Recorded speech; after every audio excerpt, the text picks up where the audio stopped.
Hello दोस्तों, आज हम लेके आए हैं आपके लिए GST based MCQ. GST based MCQ के दो पार्ट पहले भी आ चुके हैं। फर्स्ट में 20 क्वेश्चन थे, सेकंड में 20 क्वेश्चन थे। इस पार्ट में 25 क्वेश्चन हैं आपके लिए। ये भी इम्पॉर्टेंट क्वेश्चन है जो जीएसटी के लिए किसी भी एग्ज़ाम में आ सकते हैं। सो आप अच्छे से इनको रिवाइज करिए सो दैट आप किसी भी एग्ज़ाम को अच्छे से क्रैक कर सकते हैं। वीडियो स्टार्ट करने से पहले वीडियो को लाइक कर दें एंड छोटा सा प्यारा से एक कमेंट भी दे दें। एंड चैनल पे नए हैं तो प्लीज़ चैनल को सब्सक्राइब कर लें। आपके एक सब्सक्राइब से it feels a lot to me. So let's start the video. First question, the value of supply should include. Value of supply में क्या क्या आना चाहिए? Unknown GST taxes, duty, cess, fees charge by separately by supplier, interest, late fee, penalty for delayed payment of any consideration for any supply, subsidy directly link to the price except subsidy provided by central and state government, D all of this. First क्या है? कोई non GST taxes, duties, cess, yes ये भी आता है। Interest, फी, penalty ये भी आते हैं। सब्सिडीज़ हैं वो भी आते हैं। तो हमारा ऑप्शन क्या करेक्ट हो गया? D option, all of the above is the right answer. Now next question, value of supply under section 15 subsection 1 is wholesale price, market value, maximum retail price, D transaction value. Value of supply हमने इतनी जगह पढ़ लिया, वो कहते हैं क्या value of supply? Value of supply क्या है? होलसेल प्राइस है, मार्केट प्राइस है, मैक्सिमम रिटेल प्राइस है या ट्रांजैक्शन वैल्यू है? हमारा वैल्यू ऑफ सप्लाई क्या होता है? ट्रांजैक्शन वैल्यू, जिस पे एक सप्लायर जो रिसीवर है गुड्स या सर्विसेज का, उस प्राइस पे वो लेने ट्रांजैक्शन करने को रेडी, कि उस प्राइस को पे करने को रेडी है, उस पर जीएसटी चार्ज हो, तो उसको कहते हैं transaction value. Now next question, question number 3। Question है which of the following forms a part of transaction value? GST compensation cess, payment made to the third parties by the recipient on the behalf of the supplier in relation to the supply। कोई payment third party ने की है किसके behalf पे? जो goods को ले रहा है उसके बिहाफ पे जो सप्लायर है सर्विसेज का, उसको। Entertainment taxes levied by the local authority, commission paid to an agent, inspection charges at recipient site, charges for the delay in the payment waived off the supplier। अब इसके options हैं कि first ठीक है, second ठीक है, third, fourth, 5। B option है 2, 3, 4, 5, 6। सी option है 2, 3, 4 एंड 5। डी ऑप्शन है ऑल ऑफ द अबव। इसमें क्या कह रहे हैं? ट्रांजैक्शन वैल्यू में क्या क्या इंक्लूड है? देखो, कंपनसेशन सेस हमने लास्ट वीडियो अभी देखा, लास्ट क्वेश्चन में, yes it is included. Payment made by third parties by the recipient of the behalf of the supplier in relation to supply. अगर कोई पेमेंट की है जो रिसीव कर रहा है सर्विसेज या गुड्स, उसके बिहाफ पे सप्लायर को, ये भी इंक्लूड होगा। एंटरटेनमेंट टैक्स है वो भी इंक्लूड होगा। कोई कमीशन एजेंट को पे की है वो भी इंक्लूड होगी ट्रांजैक्शन वैल्यू। इंस्पेक्शन चार्जेस है वो भी इंक्लूड होंगे। कोई चार्जेस लगे हैं डिले इन द पेमेंट होने पे, वो भी इंक्लूड होंगे। तो इसका करेक्ट ऑप्शन क्या बनेगा? ऑप्शन को D, all of above. Now fourth question, when can the transaction value B rejected for computation of value of supply? कब ट्रांजैक्शन वैल्यू को हम रिजेक्ट भी कर सकते हैं अगर वैल्यू ऑफ सप्लाई की कंप्यूटेशन उसको कंप्यूट करें कि कितना आना चाहिए कि वैल्यू ऑफ सप्लाई कि how much should be the value of supply. Cases क्या क्या है? फर्स्ट ऑप्शन है when the buyer and the seller are related and price is not the sole consideration. B option, when the buyer and the seller are related और the price is not the sole consideration. C option है it can never be rejected. D option है when the goods are sold at very low margin. देखो कह रहे हैं कि कब transaction value को हम नहीं ले सकते वैल्यू सप्लाई को कंप्यूट करने पे। फर्स्ट केस में कह रहे हैं जब बायर और सेलर अगर रिलेटेड है और प्राइस अकेला पार्ट नहीं है कि प्राइस से वैल्यू सप्लाई को हम जज करें कि कंप्यूट करें कि इतनी होनी चाहिए। सेकंड है when buyer and seller are related and price is not the sole consideration.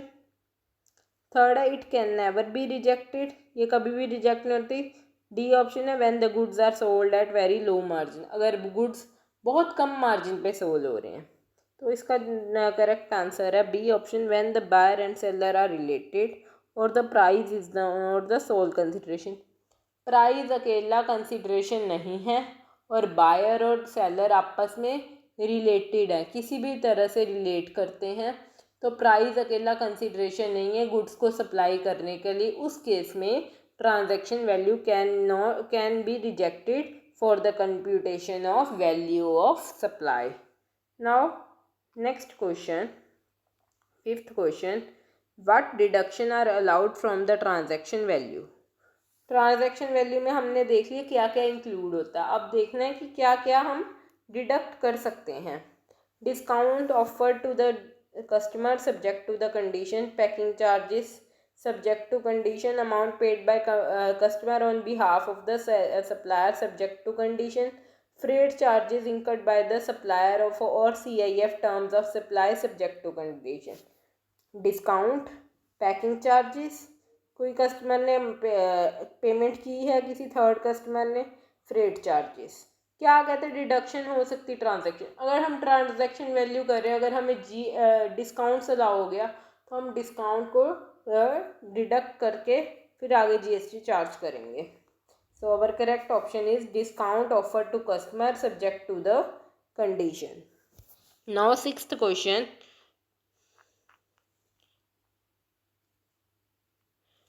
Rule 30 of CGST rules inter alia provides that value of supply of goods or services or both based on the cost shall be dash percentage of the cost of production and manufacture and the cost of acquisition of such good and the cost of provision of such services। कहते CGST के under rule number 30 है जिसमें बताया कि transaction value क्या होनी चाहिए कि अगर कोई गुड एंड सर्विसेज को सप्लाई कर रहे हैं उसका कितने परसेंटेज होनी चाहिए उसकी, कोई या कॉस्ट ऑफ मैन्युफैक्चरिंग कितनी है या उस गुड्स को जो सप्लायर है उस तक ले आने की, उसको एक्वायर करने की, लाने की जो वैल्यू है वो, अगर कोई सर्विस सप्लाई हो रही है तो सर्विस को का कितना कॉस्ट है उसका 100%। ए ऑप्शन है 100% होना चाहिए, बी ऑप्शन है 10%, सी ऑप्शन है 110%, डी ऑप्शन है 120%। देखो ना 100% होगा, कॉस्ट टू कॉस्ट ट्रांजैक्शन रखेगा तो what he can earn. B option है 10%, 10% भी नहीं होगा, अगर कॉस्ट का 10% होगा तो सारा 90% लॉस हो जाएगा। सी क्या है 110, डी क्या है 120। हम दोनों का ऑप्शन सी या डी 110 या 120 में से होना चाहिए। चेक करते हैं क्या है, हमारा करेक्ट ऑप्शन है C 110%। Now seventh question, aggregate turnover include. Aggregate turnover में क्या क्या इंक्लूड है। A option taxable supplies of goods and services और both, B exempt supply of goods, C export of good, D all of the above. कि क्या क्या include होता है, taxable supplies yes, exempt supplies yes, export yes. So हमारा correct option is option number D all of the above. Aggregate turnover जब calculate करते हैं उसमें taxable supply, exempt supply and export should be included. Now eighth question, which of the following person are not liable for registration. कौन person liable नहीं है कि registration उसको compulsory है कि GST के अंडर रजिस्टर हो, वो नहीं भी हो सकता। किस किस केस में, any person engage exclusively in supplying services wholly exempt for tax, casual taxable person, both A and B, none of the above. क्या कह रहे हैं कि अगर पर्सन कोई ऐसी सर्विसेज या गुड्स दे रहा है जो बिल्कुल टैक्स के फ्री हैं, सर्विसेज प्रोवाइड कर रहा है, या कैजुअल टैक्सेबल अगर वो टैक्स दे ही रहा है, बोथ ए एंड बी, या नन ऑफ द अबव। इस केस में होगा option A, any person engaged exclusively in supplying the services wholly exempt from tax. Now question number 9, within how many days a person should apply for registration। वो कहते हैं कि कितने दिन के अंदर एक पर्सन को रजिस्ट्रेशन करवा देनी चाहिए। Within the 60 days from the date he becomes liable for registration, within the 30 days from the date he becomes liable for registration, no time limit, within the 90 days from the date he becomes liable for registration. एक option कह रहा है कि कोई time limit नहीं है, 3 option कह रहे हैं कि 60 days, 30 days या 90 days। जब वो लाइबल है कि रजिस्ट्रेशन उसको ज़रूरी है, कंपल्शन है करवाने की, उसके विद इन करवा ले, चाहे 30, 60, 90। So check the correct option. This is the 30 days। Within the 30 days from the date he becomes liable for registration, a person should apply for registration within the 30 days. So correct option is B. Now next question, 10th question, a person having a dash business vertical in a state dash obtain a separate registration for each business vertical। Option A है single shall, B है multiple shall, C option multiple में, D option single में। हमें पता होना चाहिए अगर एक पर्सन के within the state different different business verticals है, he can have one GST for all the business verticals. तो उसने पूछा इसमें मे बी सिंगल शेल, ये कंपल्शन नहीं है, हो भी सकता है। तो इसमें क्या है और correct option multiple. A person having multiple business vertical in a state may obtain a separate registration for each of the business vertical. Means कि वो ले भी सकता है सेपरेटली ईच वर्टिकल के लिए अपने डिफरेंट रजिस्ट्रेशन नंबर चूज कर सकता है। So no next 11th question, what is the validity of the registration certificate. Registration certificate की वैलिडिटी कितनी देर होती है, 1 year, no validity, validity is cancelled, 5 year। जो भी GST के अंडर रजिस्टर करवाता है उसको एक रजिस्ट्रेशन सर्टिफिकेट मिलता है। वो जो रजिस्ट्रेशन सर्टिफिकेट है उसकी वैलिडिटी कभी भी ख़त्म नहीं होती अगर उसको जब तक कैंसिल ना किया जाए। इन केस कैंसिल हो तभी उसी की वैलिडिटी ख़त्म होगी। तो हमारा करेक्ट ऑप्शन होगा C, valid till it is cancelled. Now 12th question, the registration certificate granted to non-resident taxable person is valid for days from the effective date of registration। अगर registration certificate granted to non taxable person को किया है तो वो कितने दिन के लिए इफेक्टिव है। अगर GST में रजिस्ट्रेशन उसने किया, उसको नॉन रेजिडेंट है इंडिया का, तो उसको कितने दिन के लिए वो वैलिड है रजिस्ट्रेशन सर्टिफिकेट। ए ऑप्शन है 30 days, B option 60, C option 90, D option 120 days। अगर कोई भी नॉन रेजिडेंट है जिसने अप्लाई किया है रजिस्ट्रेशन सर्टिफिकेट, वो हमारा इफ़ेक्टिव है फॉर 90 days। मीन्स वो 90 days इफ़ेक्टिव होगा with in India. Now question number 13, if an entity has multiple branches within the same state, it requires registration for each branch separately, single registration for all branches, multiple branches or single branches at the option of assessee, registration for each branch separately if the turnover of each branch exceed INR 20 lakh। कहते होता क्या है इसमें, single registration for all branches, कि single registration is needed for all branches. हमने पीछे ही question में पढ़ा, अगर he need then he can may register multiple registration for other branches. Now next 14th, which of the following persons are not liable for registration। कि कौन से person है जिनको ज़रूरत नहीं है जीएसटी एक्ट के अंदर रजिस्ट्रेशन के लिए। A person engage exclusively in the supplying goods and services wholly exempt from the tax, B casual taxable person, C non resident taxable person, D non of the above. अभी हमने पढ़ा था, ये पीछे भी क्वेश्चन आया था, तो इसका क्या करेक्ट आंसर होना चाहिए? Any person engage exclusively in supplying goods and services wholly exempt for the tax. कि अगर कोई पर्सन उस गुड्स एंड सर्विसेज का बिजनेस कर रहा है जो फुली एग्जम्प्ट है टैक्स से, so the person need not to have the registration under the GST act. Now next question number 15. An agriculturalist is not required to take registration if he supplies an agriculture produce. B option. Any agricultural produce grown by him or other agriculturist. C option. Agricultural produce out of cultivation of land. D all of the above. किस case में agriculturist को registration करवानी compulsory नहीं है? कहते ये correct option होगा C option, agriculture produce out of cultivation of land. Means अगर वो एग्रीकल्चर प्रोड्यूस कर रहा है, अपने ही लैंड से वो खेती करके प्रोड्यूस कर रहा है, so that he may need not to register under GST act. 16th question है, which of the following forms are used for applicable for GST registration?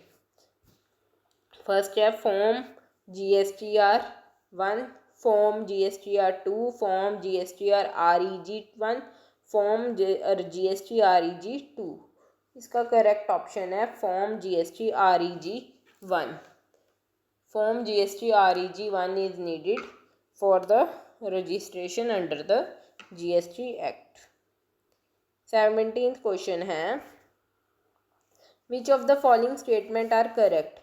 Voluntary registration not possible under GST. Voluntarily registered person is not liable to comply with the provisions of GST. A person may get himself registered voluntary and shall comply with all the provision of GST. None of the above. So इसका correct answer है C option. A person may get himself registered voluntarily and shall comply with the all provision of the GST। की person register हो सकता है and उसको जो भी GST की प्रोविजन है उसके साथ फॉलो करना पड़ेगा। Question number 18. An e-commerce operator should get himself registered irrespective of the threshold limit if his aggregate turnover exceed the threshold limit of 20 lakh, if he is liable to collect the tax at source and aggregate turnover exceed the threshold limit, if he is liable to collect tax at source। कहते हैं e commerce operator को registered होना, first option में कहते हैं कि registered होना ही पड़ेगा, कोई थ्रेशोल्ड मतलब अपर लिमिट नहीं कि इसको एक्सीड करेगा तो रजिस्टर हो। जैसे अगर ऑफलाइन कोई काम कर रहा है तो जीटी जनरल ट्रेड कर रहा है तो उसको क्या होता है 20 लाख से ऊपर अगर टर्नओवर है तो रजिस्टर होने की कंपल्शन होती है। If is aggregate turnover exceed the threshold limit of INR 20 lakh. C option पूछ रहे हैं if he is liable to collect the tax at source, अगर वो TDS कलेक्ट कर रहा है और उसकी टर्नओवर एक्सीड हो रही है जो थ्रेशोल्ड लिमिट है। डी ऑप्शन में कह रहा है अगर वो लाइबल है TDS कलेक्ट करने के लिए। तो इसका करेक्ट ऑप्शन है irrespective of the threshold limit. Means कोई भी ई कॉमर्स ऑपरेटर है उसको कंपल्शन है कि वो GST के अंडर अपने रजिस्ट्रेशन करवाए। Next question number 19. There will be deemed approval of registration if no action is taken on application within the 3 working days from the date of submission of application. B option within the 7 working days from the date of submission of the application. C option within the period of 10 working days from the date of submission of application, within a period of 14 working days from the date of submission of application। इसका correct option क्या आएगा? Within the 3 working days from the date of submission of application. Means अगर कोई भी हमने registration के लिए form fill किया, within the 3 working days कोई भी एक्शन नहीं आया कि एप्लीकेशन पे कोई ये प्रॉब्लम है कुछ भी है, तो हम सोचेंगे कि हमारी एप्लीकेशन सक्सेसफुली अप्रूव होगी, that we are registered under the GST act. Now next question, 20th question, a certificate of registration shall be issued by a proper officer in the form of. अब मैं किस form में registration करनी पड़ती है? Form GST REG 01. अब जब registration हो जाती है तो सर्टिफिकेट किस में मिलता है, किस फॉर्म में मिलता है? GST REG 2. बी ऑप्शन है GST REG 03. सी ऑप्शन है GST REG 04. डी ऑप्शन है GST REG 06. इसका करेक्ट ऑप्शन है GST REG 06 कि हमको certificate of registration form GST REG 06 के अकॉर्डिंग मिलता है. Now question number 26. Which of the following requires amendment in registration certificate? Change of name of registered person, change in the constitution of registered person, switching over the compensation scheme to normal scheme, or vice versa, all of the above. किस इन्होंने different cases दिए हैं, पूछा है कि कब हमें registration certificate में अमेंडमेंट बदलाव करवाने की आवश्यकता है. फर्स्ट, अगर कोई रजिस्टर्ड पर्सन का नेम चेंज हो रहा है, अगर जो रजिस्ट्रेशन पर्सन है उसकी कॉन्स्टिट्यूशन जो उसके रूल्स हैं उसमें चेंज हो रहा है, अगर हम कंपनसेशन स्कीम से नॉर्मल स्कीम में आ रहे हैं या नॉर्मल स्कीम से कंपनसेशन स्कीम में जा रहे हैं. डी है कि इन तीनों ही केसेस में अप्लाई होता है, अमेंडमेंट करवानी जरूरी है. तो हमारा करेक्ट ऑप्शन है D, all of the above, कि तीनों केसेस में ये this is the must required to amend the registration certificate. Now question number 22. A voluntarily registered person registration can be cancelled if the person does not start business within 3 months from the date of registration, 6 months from the date of registration, 9 months from the date of registration, 1 month from the date of registration. अगर किसी person ने voluntarily registration करवाई है under the GST act, वो cancel हो सकती है अगर वो अपना बिजनेस के ऑपरेशन स्टार्ट नहीं करता. कब नहीं स्टार्ट करता? 3 मंथ्स के विद इन जब रजिस्ट्रेशन कराइए, या 6 मंथ, या 9 मंथ, या 1 मंथ. तो हमारा करेक्ट ऑप्शन है 6 month from the date of registration. अगर 6 मंथ के जब से रजिस्ट्रेशन कराइए विद इन द 6 मंथ अगर वो बिजनेस ऑपरेशन कोई स्टार्ट नहीं करता तो क्या है, उसकी जो रजिस्ट्रेशन है कैंसिल हो जाएगी. Question number 23. Registration can be cancelled by a proper officer if the person registered. A registration can be cancelled by the proper officer if the person registered under compensation scheme has not furnished return for 3 consecutive tax period, 6 consecutive tax period, for a consecutive period of 6 months, for a consecutive period of 1 month.